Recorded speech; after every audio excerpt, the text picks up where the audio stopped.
ഇതുവരെ മാധ്യമങ്ങളെപ്പോലും കാണാതിരുന്ന അമിത്ഷായാണ് ഇന്നലെ ഏജൻസികളോട് സംസാരിച്ചപ്പോൾ അദ്ദേഹം ചർച്ച ചെയ്യാൻ തയ്യാറാണ്, കേവലം ഒരു വിഷയമല്ല, പ്രതിപക്ഷത്തിൻ്റെ ഏത് വിഷയങ്ങളും ചർച്ച ചെയ്യാൻ തയ്യാറാണ് എന്ന് പറഞ്ഞത്. അതായത് ഈ ഇന്ത്യക്ക് വെളിയിൽ പോലും ഈ പ്രധാനമന്ത്രിയും ആഭ്യന്തരമന്ത്രിയും സഭയിലെത്താത്തത് വലിയ തരത്തിലുള്ള വാർത്തയാകുന്നുണ്ട്. പ്രതിപക്ഷത്തിൻ്റെ ഇത്തരത്തിലുള്ള ഒരു പ്രവർത്തനം, പ്രതിപക്ഷത്തിൻ്റെ പ്രതിഷേധം വാർത്തയാകുന്നുണ്ട്. അതും സ്റ്റേജ് മാനേജ്മെൻറ്റ് എന്ന നിലയിലാണ് ഇന്നലെ അമിത്ഷാ ചർച്ചയ്ക്ക് തയ്യാറായത് എന്നുള്ളൊരു കാര്യം തന്നെയാണ് ഇപ്പോൾ പ്രതിപക്ഷം പറയുന്നത്.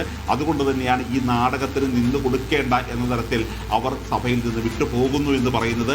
കാര്യം ഇനി അമിത്ഷാ ചർച്ച തുടങ്ങിയാൽ തന്നെ ഏറ്റവും കൂടുതൽ സമയം ലഭിക്കുന്നത് BJP അംഗങ്ങൾക്കായിരിക്കും.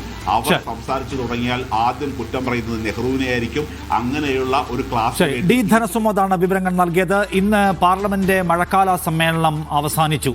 മഴക്കാല സമ്മേളനം രാവിലെ തുടങ്ങിയപ്പോൾ അത്ഭുതകരമായ ഒരു കാഴ്ച കണ്ടു. ആഭ്യന്തര വകുപ്പ് മന്ത്രി അമിത്ഷായും നരേന്ദ്രമോദി പ്രധാനമന്ത്രിയും രണ്ടുപേരും ഇന്ന് ലോക്സഭയിൽ വന്നു. ജനങ്ങളുടെ പ്രതിപക്ഷത്തിന്റെ ചോദ്യങ്ങൾക്ക് മറുപടി പറയാൻ പാർലമെന്റ് നടപടിക്രമങ്ങളിൽ ക്രിയാത്മകമായി പങ്കെടുക്കാനായിരിക്കും അവർ വന്നത് എന്ന് കരുതിയെങ്കിൽ തെറ്റി. സെഷൻ തുടങ്ങുമ്പോൾ സ്പീക്കർ വന്ദേമാതരം പാടാൻ പോവുകയാണെന്ന് പ്രഖ്യാപിക്കുന്നു. അതിൻ്റെ എക്സ്റ്റൻഡഡ് വേർഷൻ, അതിൻ്റെ പുതുക്കിയ വേർഷൻ എല്ലാവരും എഴുന്നേറ്റ് നിൽക്കുന്നു, പാടുന്നു.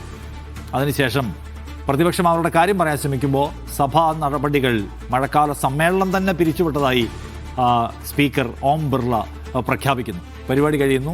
മോദി അമിത്ഷായും 19 ദിവസം കൂടി വന്നതാണ്, അപ്പോൾ തന്നെ ഇറങ്ങിപ്പോവുകയും ചെയ്യുന്നു.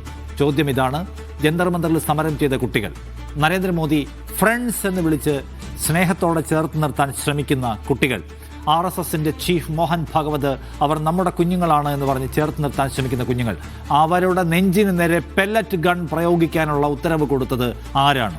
അവരെ മുള്ള് ലാത്തി വെച്ച് അടിക്കാനുള്ള പെർമിഷൻ കൊടുത്തത് ആരാണ്? ഈ ചോദ്യത്തിന് ഉത്തരം ആഭ്യന്തര വകുപ്പ് പറയുന്നില്ല, ചെയ്ത ആഭ്യന്തര വകുപ്പിന്റെ തലവൻ പറയുന്നില്ല. ആ ചോദ്യം അവിടെ നിലനിൽക്കും. അത് ഞങ്ങൾ പുറത്തുമുയർത്തുമെന്നാണ് അല്പസമയം മുമ്പ് KC വേണുഗോപാൽ മീഡിയ വണ്ണോട് സംസാരിക്കുമ്പോൾ പറഞ്ഞത്.